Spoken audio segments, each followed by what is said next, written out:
Mon intention n'est pas de traiter en détail toutes les révélations que nous trouvons dans ce livre concernant Jésus-Christ, ce livre de la révélation, de l'Apocalypse, qui signifie en grec le livre du dévoilement. Mais notre intention est principalement de considérer, en nous y arrêtant quelque peu, la première vision que Dieu a révélée à Jean. C'est la vision du Christ glorieux. Il est parlé de Jean comme du disciple qui était penché sur la poitrine du Seigneur. Jean 13, 25 et 21-20. Cependant, malgré toute l'importance et tout ce que pouvait signifier cette expérience, Jean avait besoin de connaître celui qui est roi sur le trône. C'est pourquoi l'intention de Dieu était aussi de lui révéler ce Jésus-Christ-là, car une telle connaissance était fondamentale pour Jean.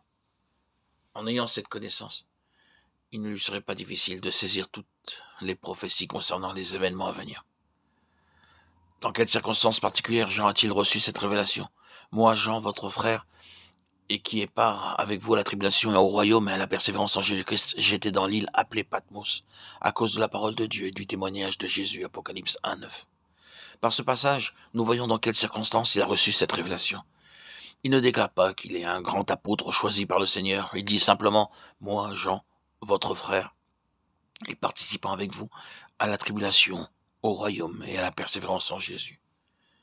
Il ne s'estime pas lui-même plus grand que les autres. Au contraire, il se considère seulement comme leur frère. Cela démontre combien humble et sensible était Jean. Physiquement, il était sur l'île de Patmos, mais en esprit, il était avec ses frères, souffrant avec eux et attendant ensemble avec eux la manifestation du royaume. Il avait de tels sentiments parce qu'il vivait dans la réalité du corps de Christ. Il savait que la relation qui existe entre les tribulations, le royaume et la persévérance sont inséparables. Avant la venue du royaume, il doit y avoir la tribulation. C'est par beaucoup de tribulations, déclare Paul, qu'il nous faut entrer dans le royaume de Dieu. Acte 14, 22. Pour Jean, les tribulations prouvent la voie qui conduit au royaume, et les tribulations produisent au-delà de toute mesure un poids éternel de gloire. De Corinthiens 4, 17. Parce que Jean aimait le royaume. Il n'essaye pas d'échapper à la tribulation. Le royaume vient, mais il semble venir si lentement. Sans la patience, l'assoupissement peut difficilement être évité. Sans la patience, le retour en arrière est presque certain.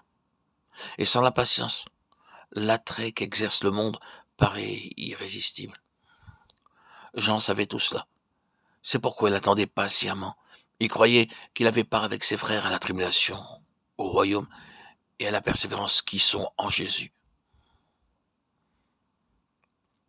Loué soit le Seigneur, Jean n'est pas le seul sur ce chemin. Gloire à Dieu au plus haut des cieux, et paix sur la terre aux hommes qu'il aime.